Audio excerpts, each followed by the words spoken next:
and welcome to another edition of Health Solutions with Shawn and Janet Needham, where Team Needham discusses everything healthcare. I'm your host, Shawn Needham, along with my wonderful wife, Janet, and we are streaming live from the Team Needham podcast studio, and we are super excited to have the sex docs on our podcast today. Christina and John are married, and they are in Scottsdale, and they prescribe hormones and talk about sex and healthy sex lives. And they kind of do a lot what Janet and I do. If you guys follow us enough, Janet and I love talking about sex. Who doesn't like talking about sex? And we love talking about how people can thrive and have regular sex into their 80s and 90s. No lie, we'll be talking about that today. We're just super excited to talk about hormones and sex and how people can have a vibrant sex life if they have their hormones optimized. So, John and Christina, welcome to our show. Hi, thanks for having us. Hello. So I gave you a quick introduction, but why don't you go ahead and, for our listeners and viewers, introduce yourselves, about your background a little more, and talk about how you got to be here. Yeah, of course.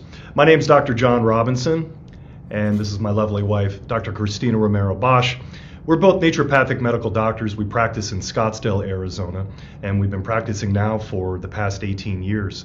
And like you had said in the introduction, yes, it's hormone replacement therapy is one of the key things that we focus on, but overall longevity medicine and wellness. And we've been doing that now 18 years. It's been quite a stretch with all of this, and we have found that is usually the reason why somebody comes to see us, what you were saying earlier about sex. It's they want more energy and they want more sex. And that's what we kind of came up with the sex docs concept, not because it just kind of popped into our head one day, but it was based on need. It was based on what patients were wanting from us. Yeah, definitely. So many people will say to us, oh, do you talk about sex because everybody's having it? And we go, no. We talk about sex because most people aren't having good sex. So right. That's how we found ourselves to this wonderful niche. And as a couple, we really prioritize that idea of physical intimacy is going to feed your mental, emotional, and spiritual self as well. Absolutely. So Janet probably has a lot to say about that because she talks a lot about that to patients. Go ahead and discuss that. I do, because I think in our culture there's just kind of these forces against intimacy. You know, it's great when you're in your 20s and 30s, but then when you get to your 40s, 50s, and 60s, it's like, right? But what I find in a lot of clients, and especially the women when I'm counseling them, is that, you know, sex really is also a form of communication.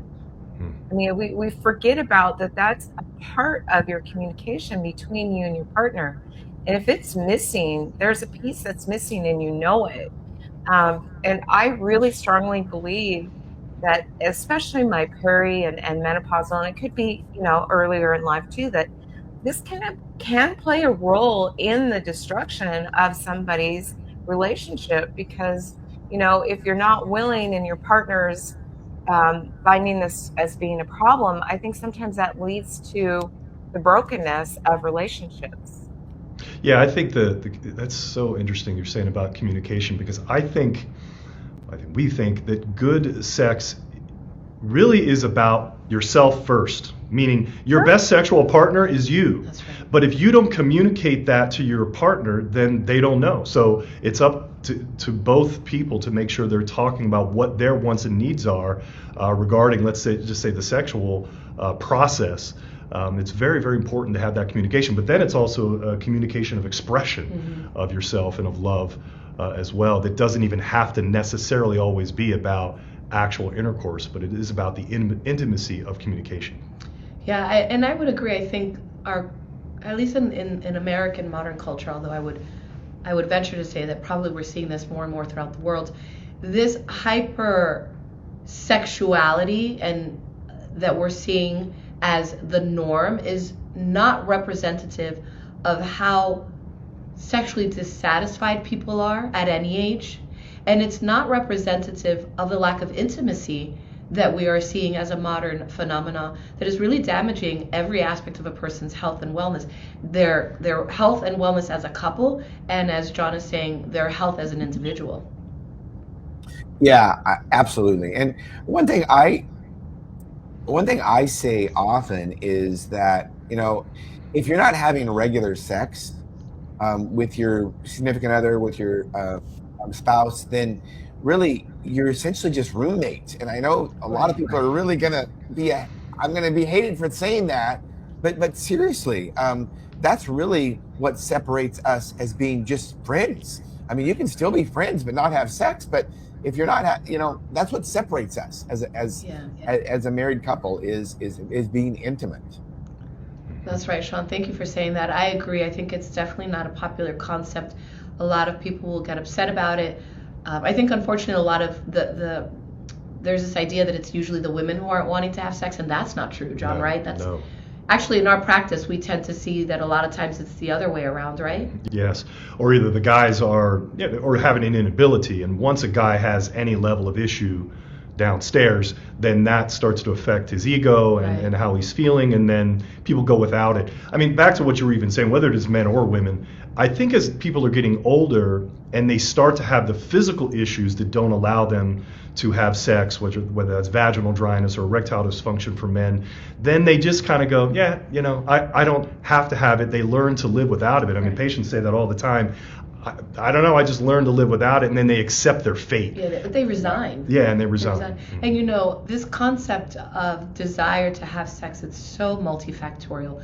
We will often talk about the idea of libido and how libido isn't just libido for sex. Libido is really that desire, that fervor, that passion for life. And if you start having a diminishing libido, one of the easiest places to see it is I'm just not as interested in sex with my partner anymore. I love them, I find them to be attractive, I still care for them deeply, but I'm just not that interested. Then we usually find ourselves that we're prodding a little bit deeper and saying, okay, well, what else are you not that interested in? Because they tend to go hand in hand. Yeah, that is absolutely true.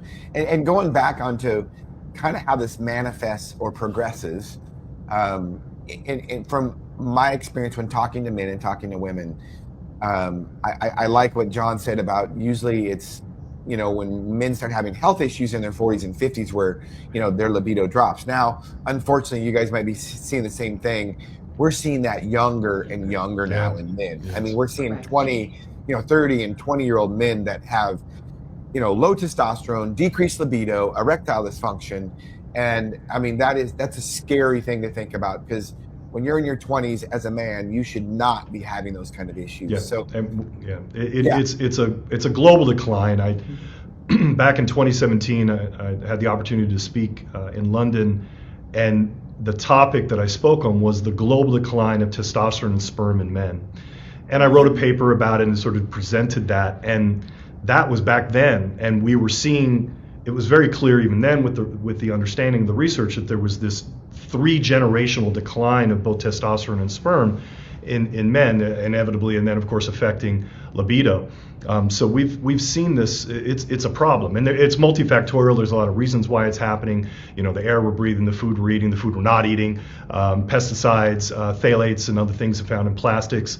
I even kind of go into the concepts of some of the psychological reasons. We don't push towards winning and the concept of winning, and even those things affect testosterone in men. So competition and those types of things. So there's an overarching physical and societal thing that's leading into all of that.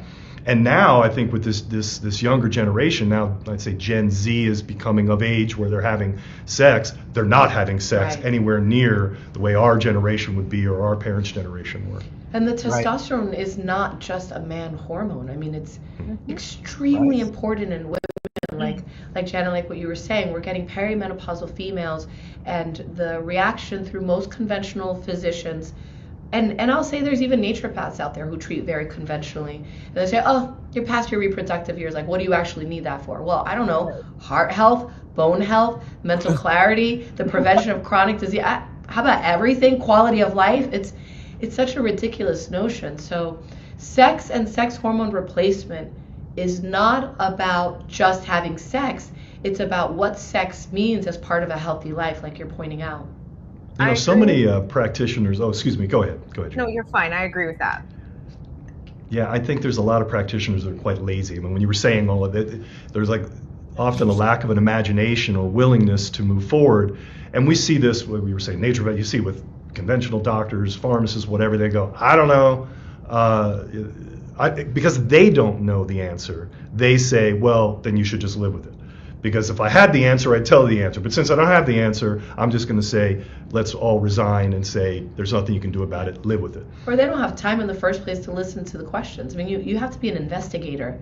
The body is this beautiful, it's so sophisticated, and I love what we do. And it's like a puzzle, you know, the person comes in and they're like, let's have a play day, and they put this puzzle on your desk, but it's like those puzzle pieces that are a million pieces and they all look alike. So you really have to have patience and curiosity and interest, and you have to investigate what are the true causes of the problem.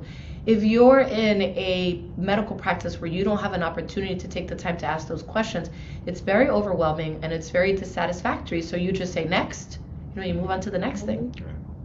Yeah, that's exactly right. So when we talk about regular sex, so let's define regular sex. What is regular sex? I think it comes down to what it's very individualistic, I think, but the general research will show that around 2 times a week is this sort of average that tends to serve the couple relatively well, at least a couple of times a week. And that's coming together in some way intimately a couple of times a week. With all of that said, I mean, you know, let's see how we can have more of that. And so, I think some of that comes down to libido.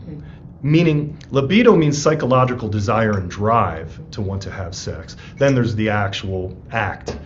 I think a lot of people are just walking around without even a libido. I don't even want to. So even if you're walking around with the desire, knowing that eventually sometime within that week or so you're going to have sex, I think that's helpful too. But I don't know, what would you say? How many times? Well, I mean, the literature suggests 2 to 3 times is the average, and thereby they're defining that as what's normal and healthy. I think that that's grossly skewed. I think when I tell patients 2 to 3 times a week, they're like, how about 2 to 3 times a month or I mean, really, 1 time a month for a lot of couples is what's normal. It's not normal. Maybe it's common. That doesn't make it normal. So I would start by saying that that's baloney. So I think John's explanation of it's very individualized, it's what's right for the couple, is important. But I don't know that we should rely on libido, and I don't know, it's kind of like willpower. It never really shows up when you need it. So you got to do it anyway. Like John will often say to people, just practice, fake it, do it anyway until it becomes real. And that's true with sex as well. You almost have to have a conversation as a couple to be committed to this contract of frequency, so that even if you're not in the mood, because once you get going, most people will say, yes, it's satisfactory. Once I get going. Right. And that in and of itself will feed libido, right? Mm-hmm.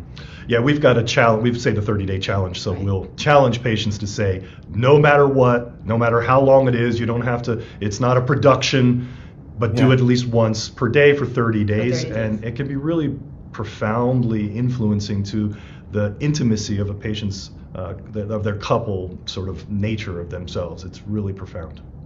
Well, it's kind of like exercise in a way. Yeah. You know, if you commit, if you schedule it and you commit to do it every day for 30 days, whatever that exercise is, you realize how much better you feel. Oh, yeah. And you just keep doing it and you get into a routine of it.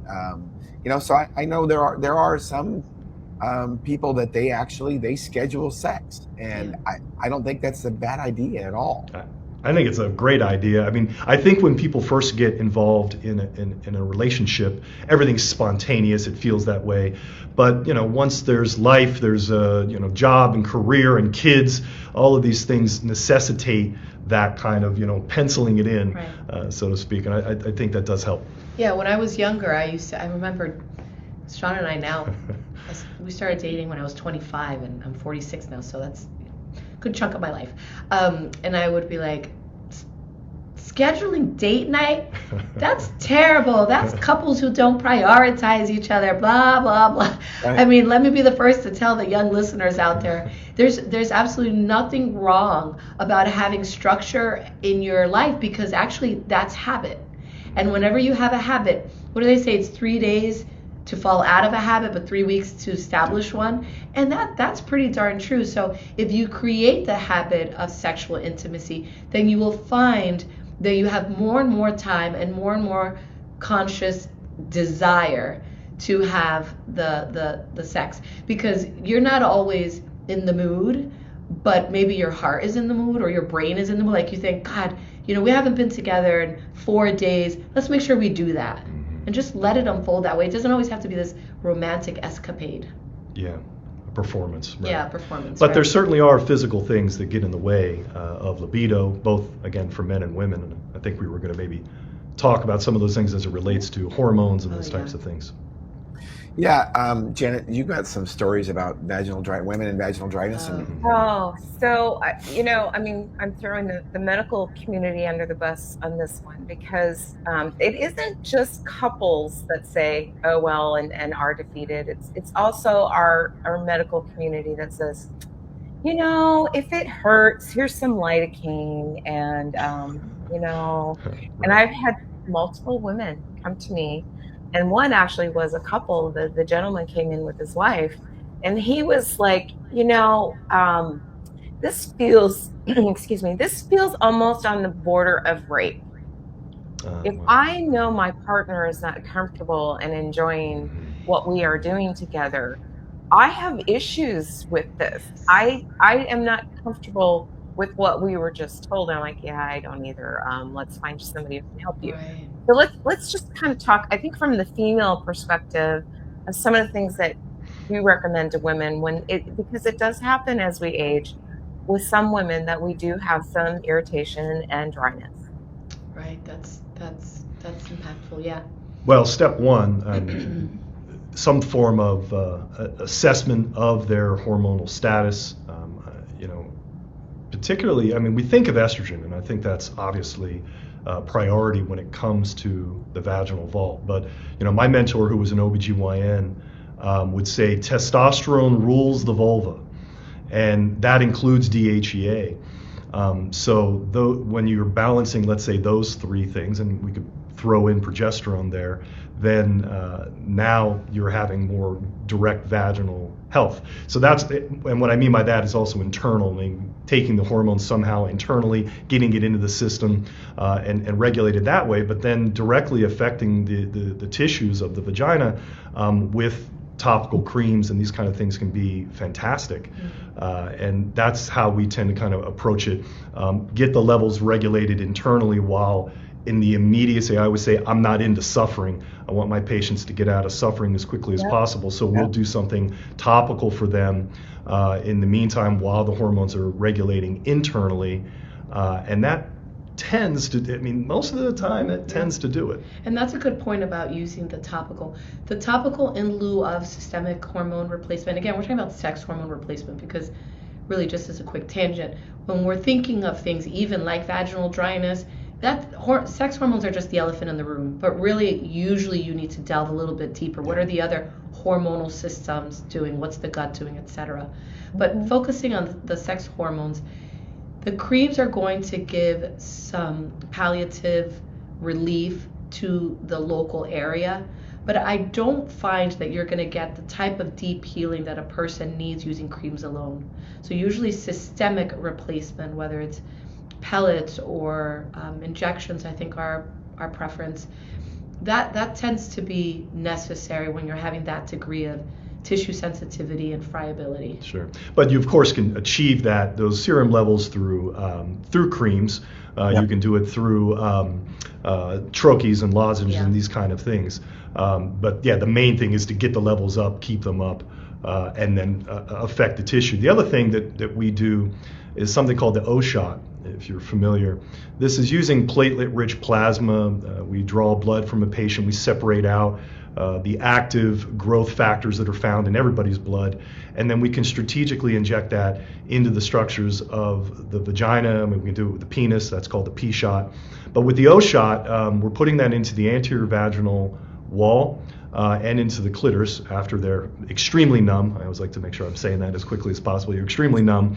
And then we're applying that platelet-rich plasma, and that can also regenerate the tissue if the hormones don't actually do it. We always start with that. That's the foundation of the whole thing. But knowing that there's an additional answer is really relieving for a lot of patients, and that is sometimes the route that we go. Yeah. Yeah, we've heard a lot about the O shot and a lot of good feedback. And I do agree with you. I think first and foremost, you have to address the hormone issue. Um, and back on the story that Janet was saying about the 50-year-old woman that walked in with her husband. That doctor also said that, well, it's just part of aging. As we get older, sex isn't as important. And I mean that's a complete lie. And I Yes. tell patients, if a doctor tells you that, you leave immediately and you go get a Yes. doctor. Go find another doctor. I mean, seriously. And here's what I like to say about it. I mean, not that we didn't have good sex in our 20s, but after you've been together for 20 or 30 years and you're in your 50s and you're empty nesters, you're more financially secure than you've probably ever been, you've known each other better than you ever have, it's the best time to have the best sex of your life. I mean, for sure. So you really need to make sure that you are having the best sex of your life, and if you're not, you need to address that issue. Yeah, absolutely. Yeah. And that happens, right? We were saying that timing, that sort of 50 odd, is right when most people, I mean, the average menopausal age in the United States is 51. Guys are dealing with their issues. It's something really kind of special, roughly, about that age of 50. So that's when they should be, okay, now I've got the time, I've got the means, I've got the will to kind of fix this, go in and find the practitioners that are going to be able to help you. Yeah, because you do need partners, and just a shout out to you both that our compounding pharmacist that he's not around anymore, but when we first started, what an incredible source of information and guidance and expertise, because he was significantly older than us back then. And I thought, gosh, some of the best training and learning we got was from our pharmacist. So really the purpose of that is, aside to say bravo to you both, is to say patients really need to think outside of the box and surround themselves with people that are going to give them information that truly resonates.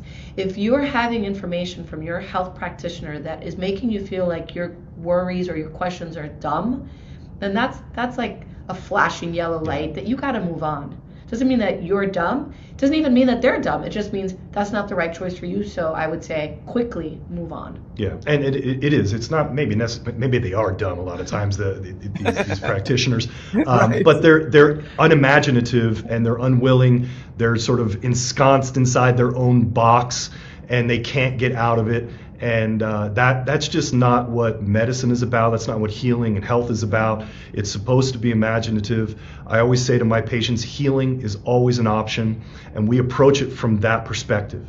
That we're gonna figure this out. I don't know how we're gonna do it. We're gonna figure it out. And you give that level of hope, and you keep digging in. A lot of times too, and I don't know what with your example there, Janet, in the 50-year-old patient, if her practitioner, it was an OBGYN, was younger than her.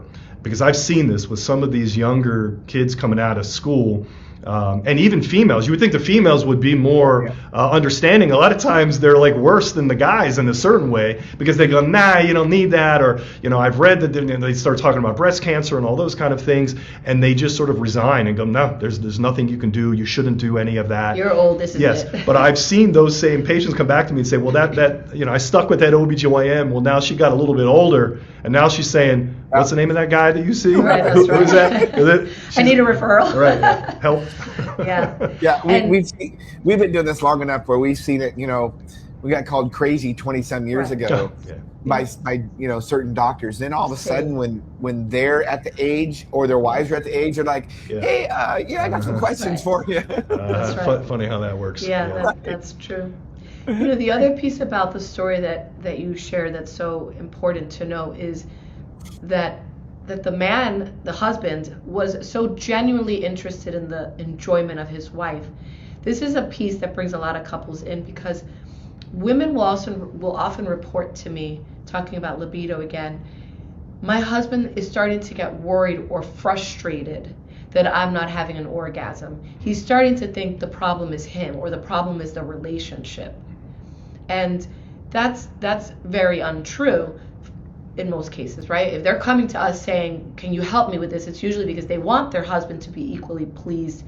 Men will report, right, John, that it's very difficult for them to enjoy their orgasms if they find that their partner is not equally enjoying. Sure. And that for a lot of guys, they are interpreting, I think, orgasm, or back to this other the gentleman who said it felt like it was rape, meaning because guys, they want to know that their generally speaking, they want to know that their partner is pleased. That's part of making them feel good about the whole process. And I think that's probably reciprocal too. But I think for guys, that is really important. It's part of their sort of, I think, identity sexually, to know that they're able to please their partner, for sure. And there's sometimes reasons as to why somebody can have an orgasm. It can be mental and emotional, of course, and sometimes we delve into those things, but there can be certain hormonal imbalances that are leading even into that. Or back to the O shot, where sometimes the O shot can really kind of takes that ability to have an orgasm to the next level. But again, just testosterone, estrogen, making sure those things are balanced. All of a sudden, someone sort of goes, "Oh, well, I'm able to have an orgasm again." Sometimes there can be prolactin issues, and so we'll measure prolactin. If that's super elevated, sometimes that can be a problem. There's ways to handle that. So yeah, we got to look at the whole picture. And we'll use also oxytocin, which is compounded, right, to help the person feel more able to experience that intimacy. They're going to have less tension in their body because, she lost an earbud. I lost an earbud. I knew that was going to happen. It's very different to be the penetrator versus to be penetrated. And if a female is having a lot of physical tightness and tension, then she's going to have a much harder time enjoying sex. Oh, for sure. Yeah. And I think one thing we need to remember too is, it's important to communicate with your partner how you define sex, for one. And I think John kind of alluded to it early in the show, that, it's not always about what would you call it? The finish. It's about the destination too. Yeah. You got to define that. So I think sometimes, whether it be women or men, get so hung up on the orgasm part that they don't realize that it's the whole process that's enjoyable, not necessarily just the orgasm. Not that can't be, but you don't have to end every sex session with an orgasm, whether it be female or male. Or male, right. Absolutely. Yeah. Yes. One of the things that we have practiced, we'll have our patients practice, is literally that, like stopping yourself right before the point, and when you can do that for a number of sessions or days, and that can really make that, when you finally do have that orgasm, it can make it that much more intense. But there's argument to say that holding in Chinese medicine, they call it the jing, or the essence. I mean, holding in that to some degree has some health benefit, some longevity health benefit of that. So there's something called injaculation that particularly a guy can do. There's putting pressure on the perineum, the area just underneath the scrotum, to allow yourself to orgasm but not to ejaculate, which there can be ways to kind of play around with that. Yeah. But that's getting maybe a little bit fancy. But to your point, it doesn't have to be that. I think sex starts with, and this is something I think a lot of guys need to figure out, it starts with that connection in the early part of the day with your partner. That sort of just walking by, touching a leg, smacking her butt, little things that just sort of lead into that, or doing something that's caring, getting that cup of tea for her. All those things are leading into it's the foreplay kind of concept. I made my wife's coffee this morning. You see? Check. Right. I like that. Yeah. I mean, we're laughing about it, but those steps go far, far in boosting your partner's libido. Mm-hmm. Well, it's so interesting. Just like you say, simple things all day long. Like Jen and I try to make a conscious effort to shower together every morning. It just starts the way it starts. You can't shower with your clothes on, so it just starts a good part of the day. And then throughout the day, we try to just communicate, even if we're not at work together, which we're normally not. I mean, we're texting back and forth, and sexting, saying some naughty stuff. Are you coming home for lunch? What do you want for dinner? Things like that. And that's the whole process of flirting throughout the day. Even though we've been together for over 30 years, we still do that. And it makes the whole sex process better. Yeah. And it makes it part of your everyday life. It doesn't make it about the moments that you're actually having orgasm. If you're having sex in the every moment, then you have an active, healthy sex life. And then that's particularly important as people age, because if there is, let's say, betrayal of the anatomy, like let's say there really start to be functional anatomical problems like erectile dysfunction as a result of surgery or things like that, we have to still understand that sexual intimacy is still going to be present in your life. If you prioritized it from the beginning, then you will have it for always. But it is a garden that needs to be tended to. Yeah, that's a really, really good analogy. Yeah. So as we wrap this podcast up, I'm going to stream your guys' website. Tell us a little bit about your website. And you guys have a podcast also, right? Yes. Yeah. So this is our private practice in Scottsdale, Arizona. It's called the Hormone Zone, and we're in North Scottsdale. And we also have a podcast. The name of our podcast is the Longevity Protocol Podcast, and we have a website in development for that as well, the longevityprotocol.com. And what we're doing, just as it says here, bespoke offerings, premier solutions, and we're very results-driven people, so we're really results-driven for our patients. And it's a full suite of services surrounding wellness. Of course, the Hormone Zone, the name largely gives it away. We're focusing on hormone replacement therapy, but it goes far beyond that. I know earlier we were mentioning gut health and those types of things. We certainly focus on that, all different types of hormones, adrenal health, thyroid. We've developed a unique system called Thyrazone that is a unique sort of diagnostic and treatment approach to thyroid that's very much outside of the box of the conventional approach, and many other things. So all things longevity to be able to help with health span, lifespan, and part of that inevitably is sex. Yeah. Absolutely. So as we wind this podcast up, tell us what you guys have a passion for. Each other. Yes. I Number one. love it, right? Yeah, I think that's each awesome. other. We do so many things together. We work together.